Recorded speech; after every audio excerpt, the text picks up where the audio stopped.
하게 된 이명입니다. 앞에서 이제 말씀하셨다시피 줬다 뺏는 기초연금은 우리 아시다시피 총 2014년이죠. 7월부터 박근혜 대통령 시절에 20만 원으로 노령연금이 이제 기초연금이라는 이름을 갖게 됐고, 그때부터 이거는 이제 안고 있었던 문제였습니다. 그래서 현재 보니까 750만 명 노인 중에서 기초연금 받으시는 분들 525만 명이고, 거기서 수급노인님들 받았다 뺏기는 이런 분들이 약 40만 명 됩니다. 5년이 넘었죠. 그럼에도 불구하고 이 문제가 해결이 안 되기 때문에 오늘 이 자리를 저희가 또 만들었습니다. 그러면은 토론회에 여는 순서로서 오건호 대학원장 교육과 김동훈위원장님께서 발제를 해주시겠습니다. 네, 부탁드립니다. 첫 번째는 지금 이제 기초연금 줬다 뺏는 기초연금이 논란이 되고 있는데, 이것의 전신이 이제 저소득계층 노인한테 주는 제도로서 경로연금이 있었습니다.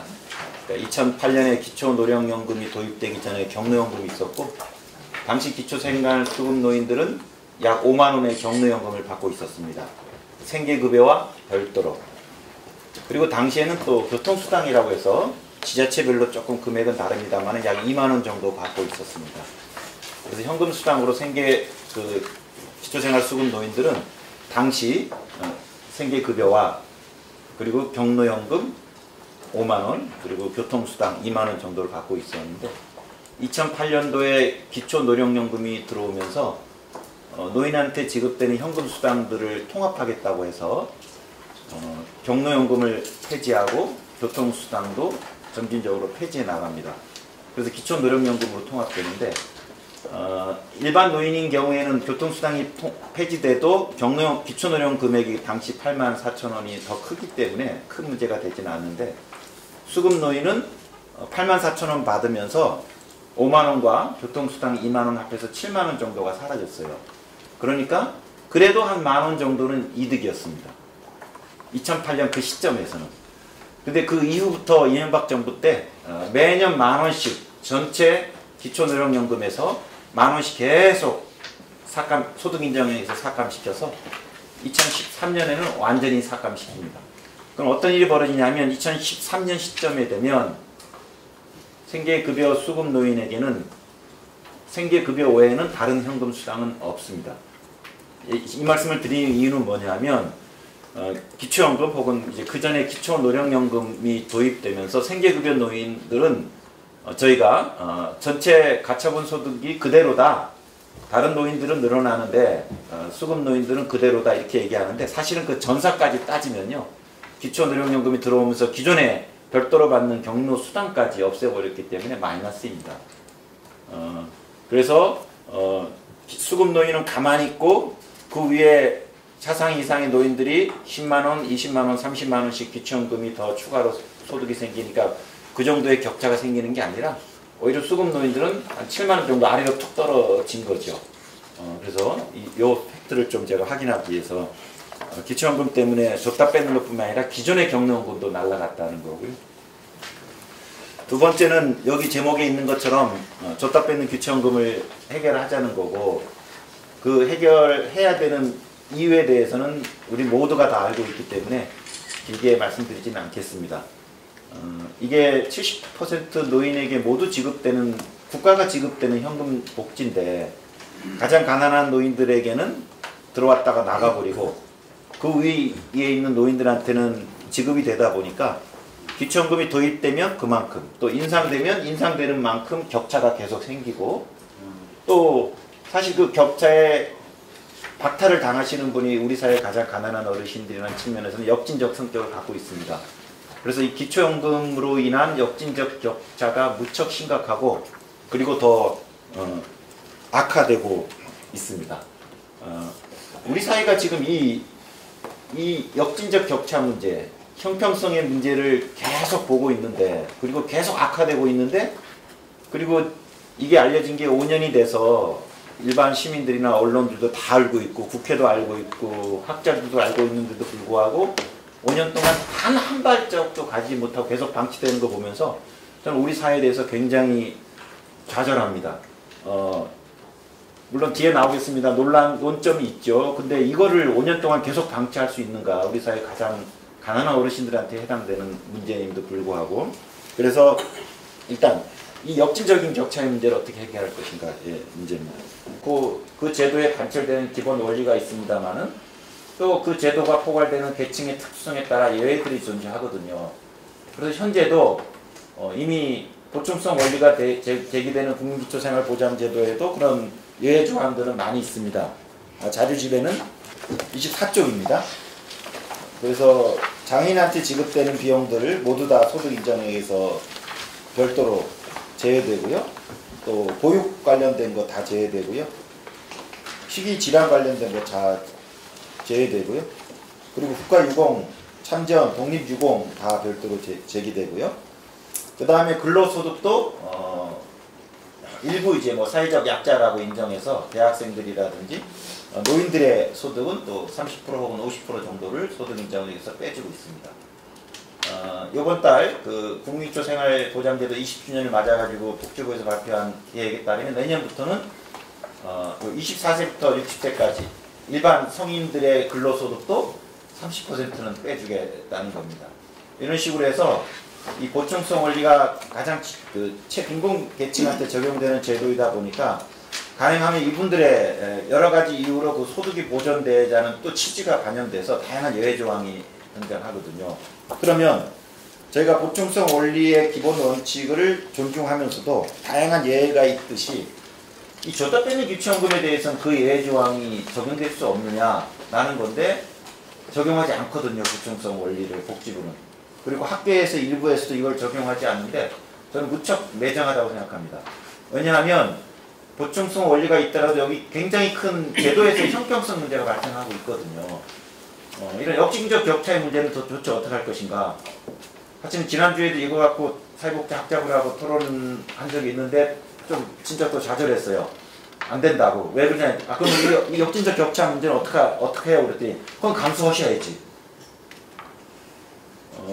저는 두 원리가 충돌된다면 최소한 두 원리에 일정한 자기 그 가치가 구현될 수 있는 방식의 어떤 조정이나 해법이 필요한 게 저는 사회적 대화라고 생각하는데 5년 동안 행정당국도 그렇고 학계 일부에서도 그렇고 이렇게 일방적으로 하나의 원리를 가장 가난한 사람들한테 이렇게 강제적으로 이렇게 붙들어내는 거에 대해서 안타까움을 가지고 있습니다. 그래서 보충성 예외 조항으로 충분히 자리 잡을 근거가 있습니다. 왜냐하면 70% 모든 노인에게 지급하는 의무적 국가복지인데 이로 인한 역질적 격차가 발생하고 있기 때문에 그런 역진적 격차의 개선, 해소라는 측면에서 저는 예외 조항으로서 충분히 근거를 가지고 있다고 생각합니다.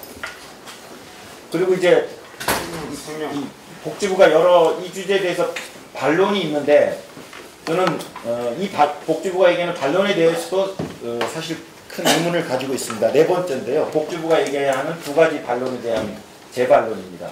하나는 예외를 주되 아주 일부 특이한 경우를 빼고는 이제 가구 추가 지출이 있는 경우에만 예외로 두는 게 맞다. 따라서 장애인들에게는 장애로 인한 추가 지출이 있고 또 뭐 보육 관련된 것도 이제 아동 추가 지출이 있기 때문에 소득 문제에 제외하는데 노인 가구의 경우에는 추가 지출이 확인되지 않았다는 거거든요. 그건 이제 그 국회 연구기관의 연구 결과에 따른 건데 저는 그 연구 결과가 적합한지에 대해서 복지부가 한번 재검토해 주시기 바랍니다. 제가 듣기로는 그 연구를 수행하신 분들조차도 조금 재검토의 필요성을 인정한다고 들었는데 지금 수급 노인들요 한 4, 5만 명 정도가 있는데 75%가 1인 가구입니다.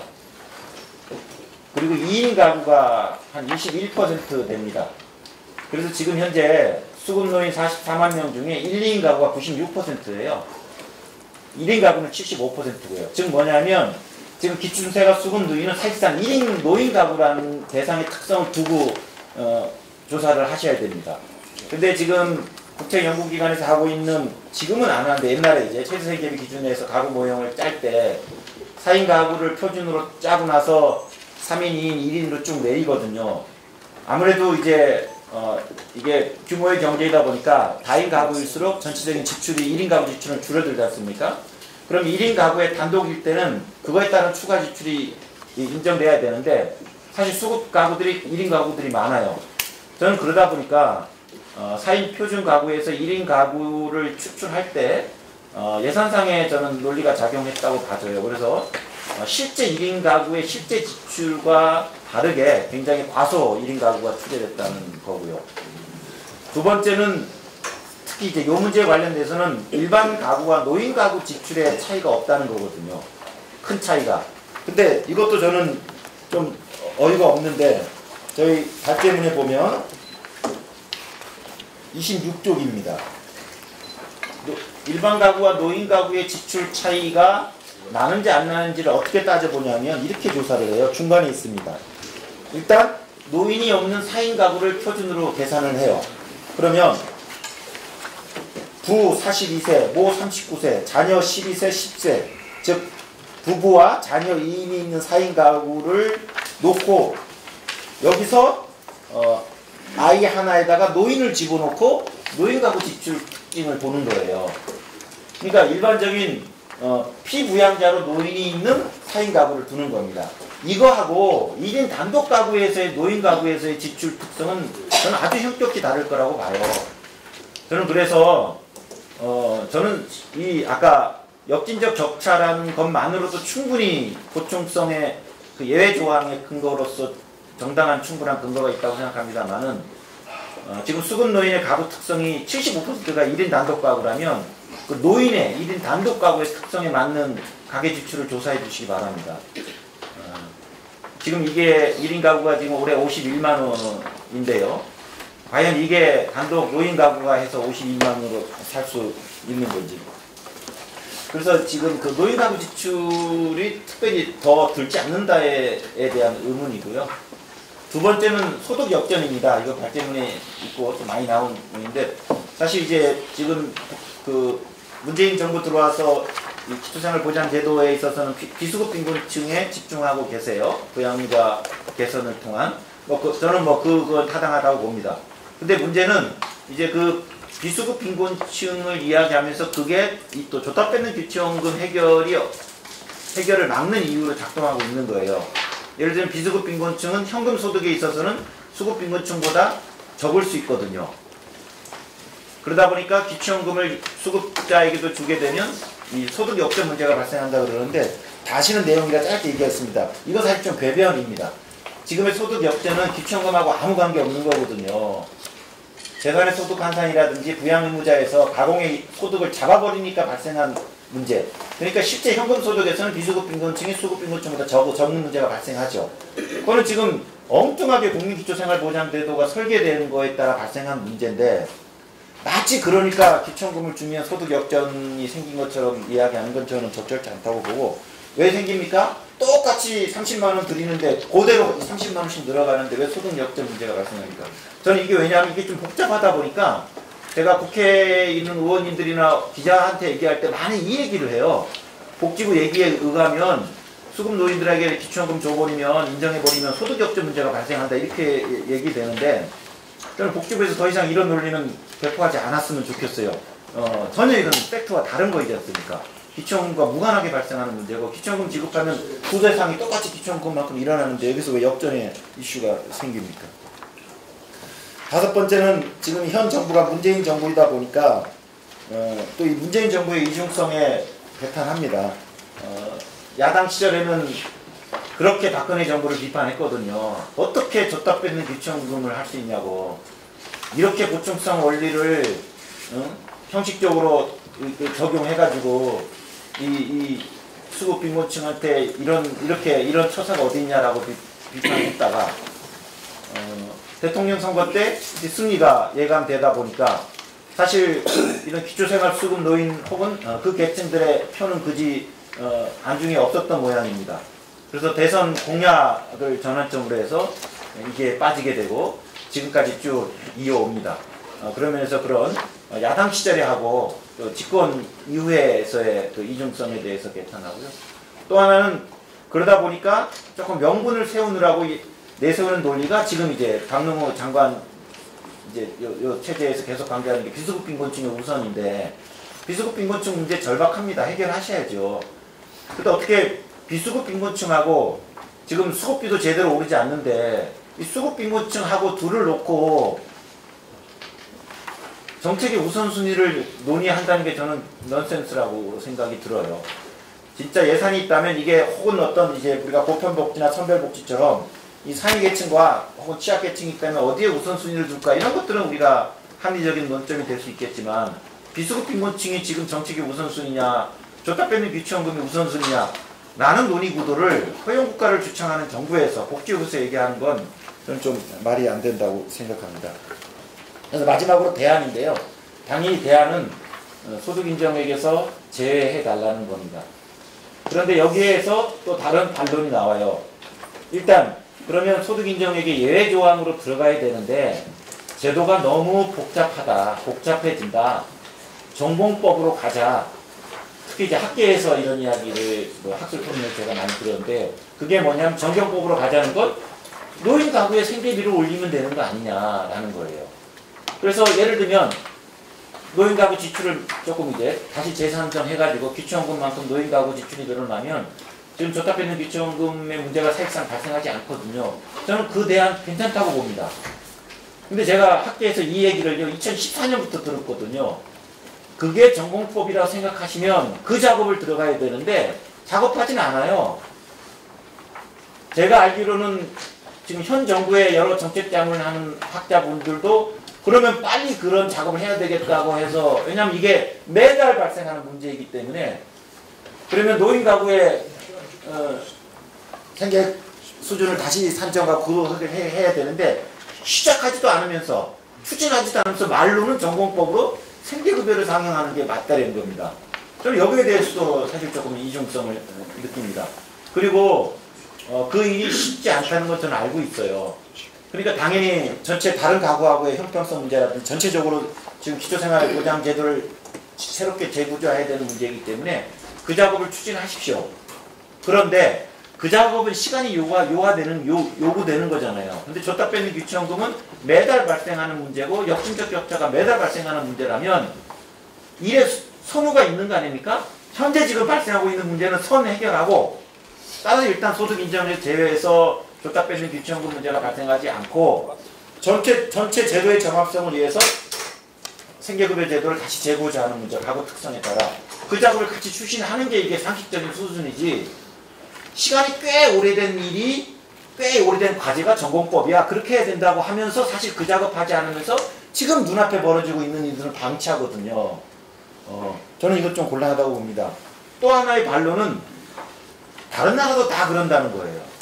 다른 나라도 특히 빈곤 노인들의 문제에 있어서는 다른 소득이 있다면, 뭐 기초연금이 있다면 특히 다 지금 공공부조에 잡는다. 그래서 한국만 유독 그런다고 하면서 다른 나라의 예를 쭉 드는데요. 영국, 일본, 뉴질랜드, 뭐 캐나다, 덴마크 쭉 나오는데요. 이 나라에서는 보충성 원리를 적용해요. 기초연금 다 잡습니다. 근데 거기는 기초연금이 얼마냐면요, 우리보다요 3배, 4배예요. 만약 우리나라 지금 기초연금이 100만 원이라면요, 괜찮아요. 그래서 수급 노인한테도 100만 원 주고요, 생계급여 없애도 됩니다. 이른바 노인형 공공부조인데, 다른 나라에서 이 기초연금을 보충성 원리를 적용해서 다 잡는 나라의 특징은요, 그런 빈곤 노인들에 대한 현금 급여액이 꽤 세요. 우리나라가 100만 원 이상의 수준입니다.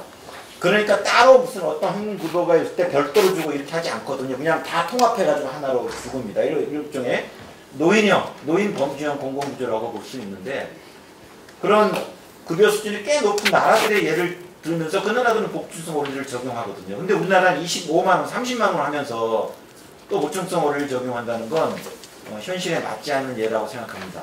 저는 앞으로 학자분들이 많은 고민하는 걸 알고 있으세요. 이 문제가 지금 제기되니까 제도적 정합성을 위해서 2가지 제안을 제시하는 걸로 알고 있습니다. 생계급여를 현실화시켜서 상향시키자. 혹은 서구처럼 노인형의 공공부조를 따로 만들어서 좀 후하게 두면 이 문제가 자동으로 개선될 수 있습니다. 근데요, 두 과제 모두 굉장히 쉬운 과제가 아니에요. 전체 기초생활보장제도를 재설계해야 되는 문제고 노인형 공공부조를 한국에서 그런 게 없거든요. 노인형 공공부조를 따로 만드는 문제이다 보니까 제도 정합성이라든지 여러 가지 시간이 걸립니다. 그 작업 하십시오. 중장기 과제로 그 작업 하시고 그 작업이 실현되기 이전까지는 줬다 뺏는 기초원금이 발생하지 않도록 단기 조치로 소득 인정액의 예외 조항으로 넣으시면 됩니다. 그리고 지금 혁신적 격차의 문제가 심각하게 악화되고 있기 때문에 그것만으로도 저는 충분히 예외 조항으로서 자리 잡을 근거가 있다고 봅니다. 많은 언론에서도 지적하고 복지위원회에서도 지금 여야 가릴 것 다 이야기하는 거거든요. 요즘 들어서 제가 느끼는 건 자꾸 이게 기초연금 금액이 커지다 보니까 결국은 예산 문제구나. 30만 원을 모두 다 인정하게 될 경우에 필요한 예산이요 1조 5천억 정도 됩니다. 굉장히 큰 금액입니다. 사실은 지금 행정당국에서 주저하는 데 있어서는 아마 이게 꽤 작동하고 있을 거라고 봐요. 그리고 근데 거꾸로 얘기하면 그만큼 무려 40만 명의 빈곤 노인들이 무려 매달 30만 원씩 그런 불이익을 당하고 있는 거거든요. 그래서 1조 5천억의 예산 소액이 크다는 건 그만큼 엄청난 예산의 불이익을 많은 노인들이 당하고 있다는 의미입니다. 저는 최근에 확장 재정에 국정 기조가 잡히고 있는 걸로 이제 알고 있습니다. 저는 그래서 지금 국회의원들이 안 계시지만 저희가 앞으로 계속 주창할 텐데요. 복지부도 그렇고 또 예산 당국도 그렇고 저는 뭐 청와대까지 나서서 새로운 확장적 국정 기조에 따라 그리고 예산 투입에서 이것만큼 분배 격차를 개선하는데 그리고 내수를 증가시키는데 좋은 게 없거든요. 저는 그래서 우리 노정훈 과장님도 계십니다만은 또 복지부에 여러 지금 어려움이 있는 것도 잘 알고 있습니다. 좀 큰 틀에서 그리고 통 크게 문제를 해결할 수 있도록 정부 부처 내에서도 조금 논의를 이끌어 주시기 바랍니다.